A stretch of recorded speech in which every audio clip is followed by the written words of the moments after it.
one of the few peaceful places that children have to have fun with their family. A community in shock tonight as a man faces charges accused of stabbing a woman to death at a Tampa park. Good evening, everyone. I'm Josh Benson. I'm Jennifer Lee. Thank you for joining us. That stabbing happened just before 7 last night at Country Run Park on Pepperfield Drive in Carrollwood.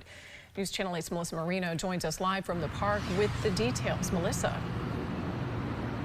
Jen and Josh, good evening. Incredibly heartbreaking situation that happened here in the parking lot outside of this park. And if you look around, it's a busy park. There are kids here. There were people here when this happened. I actually spoke to one witness who says he heard commotion and ran and tried to help. Video shows the deadly stabbing scene at Country Run Park in Carrollwood. Hillsborough County deputies responded after receiving several 911 calls just before 7 Sunday evening. All I hear is a loud screeching scream. Ricardo Lagares says he ran to help while another bystander called 911.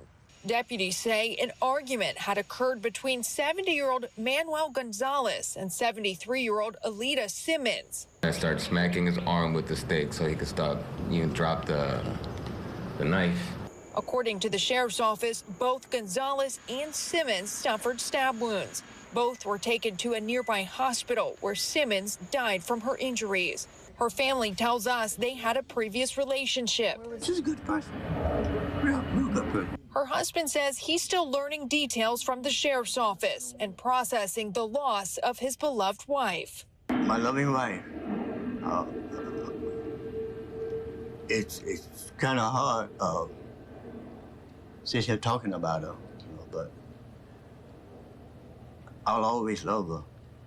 I want to make sure that he gets what's coming to him.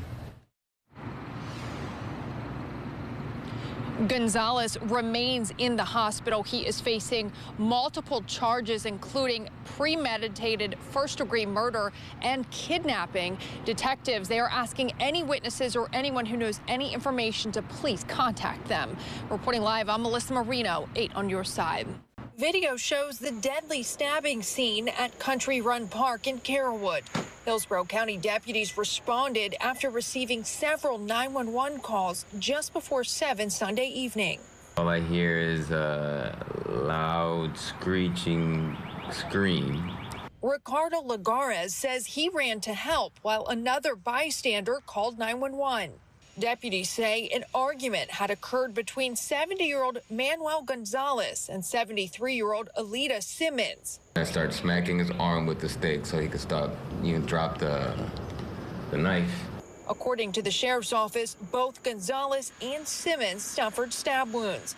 Both were taken to a nearby hospital where Simmons died from her injuries. Her family tells us they had a previous relationship. She's a good person. Real good person. Her husband says he's still learning details from the sheriff's office and processing the loss of his beloved wife. My loving wife. It's kind of hard since you're talking about her, but I'll always love her. I want to make sure that he gets what's coming to him.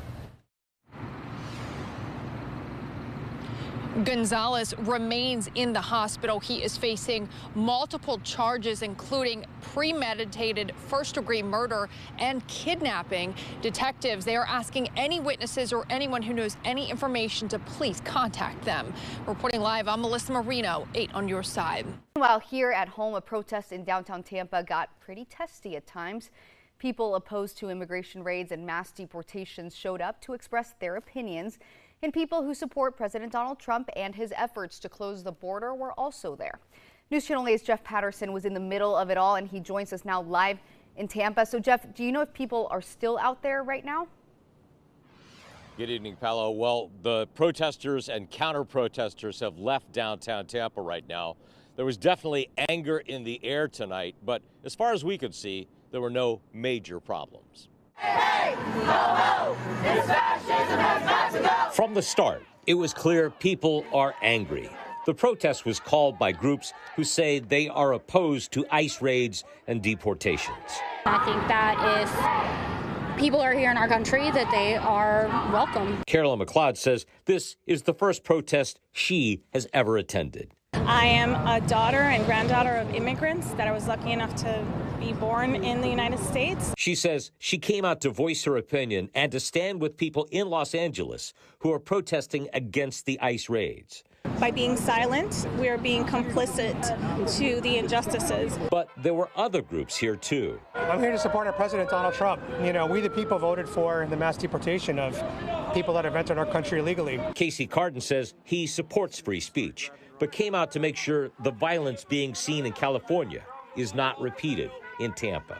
As soon as you start grabbing rocks, bricks, Molotov cocktails, and start trying to hurt civilians or our peace officers, that's when it gets personal. The two groups shouted at each other from across the street. But at one point, a man wearing a Metallica shirt shoved another person. Shouting escalated, and a Tampa police unit with bikes intervened to prevent an all-out fight. The protest started at 3 p.m., but by 7 p.m., most were gone, although some vowed there will be more protests this summer. There were no arrests that we could see. There was a lot of pushing and shoving. There were a lot of he screamed from across the street, the two groups at each other, but no property damage that we could see. However, again, some of the protesters say they will be back for more of these events throughout the summer. Live in Tampa, Patterson, 8 on your side. On your side. We want the kids out on Friday, want them spending the time in here getting better, just having fun with their friends, and, just being a part of the community. That place of safety and community was disturbed for a 16-year-old boy when a grown man punched him in the face. Good evening, everyone. I'm Josh Benson. I'm Jennifer Lee. Thank you for joining us. Winter Haven police are now looking for that suspect tonight. News Channel 8's Polk County Bureau reporter Stacy DeSilva has the details. It's one of those brazen acts you might not believe if it hadn't been captured on video. Now police are looking for a suspect who committed a battery on a child during a pickup basketball game. Advent Fieldhouse is used by teams, camps, members of the public to play some sports together and have fun. I've been utilizing this gym for about a good year now. Henry Thomas coaches basketball and was surprised to hear about a grown man punching a child here. It's kind of upsetting and disappointing at the same time because I've been here at this gym and I've never seen even the slightest argument. So for that to happen, yeah, it's very, very disappointing. News Channel 8 showed Coach Thomas these images shared by the Winter Haven Police Department. No, I've never seen him before. I honestly feel, because I'm here all the time, so I'm feeling like it's a one-off maybe incident or a random incident that's, and hopefully that it never happens again. Surveillance video shows how the incident played out. Police describe it as at first a verbal altercation. Then when the 16-year-old boy turns his head, the man punches him in the face. Everybody had restraint except this man. So I give kudos to everybody else that was there. They did not jump in and try to absolutely take over the situation. They let it go. Jamie Brown with the Winter Haven Police Department says the boy went to call his parents and the man left in an unknown vehicle in an unknown direction. There were a lot of witnesses in there. Did they know him? They don't know him.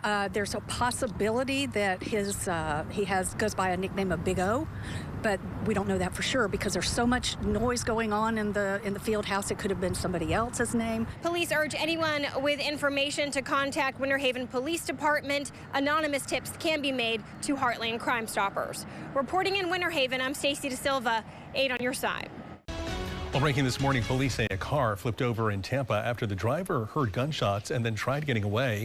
It happened around 3:15 this morning on North 18th Street and East 25th Avenue in Ybor City. They say the person who was driving was not involved in the shooting. Police say they did not find anyone on scene who was shot, but a person showed up to a hospital with a gunshot wound a short time later. It's unclear right now if those two incidents are connected because the person at the hospital is not cooperating. Tampa man's Jeep was flooded during Hurricane Helene. His insurance company totaled the vehicle and paid off his lien. However, nearly 9 months later, he is still stuck without a vehicle, and his finance company insists it didn't receive the insurance check. 8 on your side consumer investigator Shannon Bankin has the story. Imagine this. This man cannot buy a new vehicle because his credit report still shows he has a lien for the Jeep. And now he's being asked to make payments for a loan that shouldn't even exist. Howard Welch was devastated when Hurricane Helene flooded his beloved Jeep. But it got to about here. His insurance company, Progressive, declared the Jeep totaled, but Howard was hopeful when they offered a deal for him to keep the Jeep as is. They paid off the lien and they gave me money as well. Howard says he received $4,000 that he plans to slowly put into repairs so he can retitle the Jeep for personal use. And this check for $14,903.92, dated November 10th, was sent to the finance company for Stellantis to pay off his auto loan. Howard says Progressive provided a copy of the front and back of the check, which shows the endorsement from Stellantis' bank. But here's the problem. Nearly 7 months after the check was deposited, he says Stellantis claims they never got the money. I've called them every week since November, really, trying to see what's going on. I've even helped them. I've connected Progressive with Stellantis to see if I could, connect the dots. Maybe they're, busy. Been walking to work the better part of a year now. It's been a long time. I can't buy a new vehicle right now because the lien is still on my account. I can't buy a new vehicle. So I've been really patient with them. I've tried to figure it out with them, but, last week was sort of the last straw. The last straw he's talking about? This bill for $500. He says Stellantis representatives tell him he needs to resume payments on the loan. That's how it's been made clear to me, is that they don't have the check, but it's clear to me they have the check. They've cashed it. You've been very patient. Yeah, I feel like I really have. I feel like I've been super patient. I even did a lot of their job. I connected Progressive to Stellantis, and they kind of crapped on me in the very end there. Not only is he stuck with payments, without the title, he can't register the Jeep and can't buy another vehicle because the lien for this one is still on his credit report. I reached out to Stellantis and was told they would look into this and get back to me. I reached out to both Progressive and Stellantis, and I'm told by both companies that they're looking into what went wrong and they'll get back to me. I will stay on this story until this is resolved. I'm Shannon Bankin, 8 on your side. Meantime, 75 veterans, they are on their way from St. Pete Clearwater International Airport to Washington, D.C. They're on an honor flight to visit war memorials. This is the 51st honor flight to depart from PIE. 8 on your side's Alessandra Young joining us live at the airport with the latest. Good morning. Good morning. Our wonderful veterans took off to their flight to Washington, D.C. around 6 o'clock this morning. Now, dozens of them are on board, and each and every one of them are going to receive a very special thank you while up in the air. And before they all took off, I spoke to 2 brothers that served together and are taking this trip together, and they say that this all just means so much to them. Veterans of all branches lined up at the St. Pete Clearwater International Airport this morning, looking forward to spending the day in Washington, D.C. It means a lot. I think it's a great opportunity, not just for us, but for every veteran that has the opportunity. Gary Bonador and his brother Bob both served in the Army together during the Vietnam War. I was on the East German border at that time, and Bob was in Vietnam at the same time, so we both served overseas at the same time. They're excited to take this trip together. I can't explain it. It's great. I'm just happy that we've had the opportunity to do this together. It means a lot to both of us. While on board, the veterans will be gifted with personalized letters thanking them for their service. Achieva Credit Union partners with the Honor Flight program, and their employees wanted to do something special for the men and women behind our nation's flag. I want to say thank you for your service. Thank you for your sacrifice. Thank you for doing something for me and you didn't even know me, risking your life and you didn't even know us. And I appreciate and I respect you, and God bless you and your families. These brave men and women will receive the thanks some say they never received when they returned home. They haven't experienced that big welcome home party that people have gotten when you go off to war, right? So this group of people, they haven't gotten that. It's simply amazing. I mean, we didn't see anything like this when we got out of the service. It was just the opposite. And every one of these guys and gals, they deserve this. It's long overdue, and it's a great thing to see. We're very happy about it. All of our veterans are supposed to be returning home tonight at 8:15. Now, there'll also be 2 more honor flights taking place this year in both September and October. For now, live in Clearwater, Alessandra Young, 8 on your side.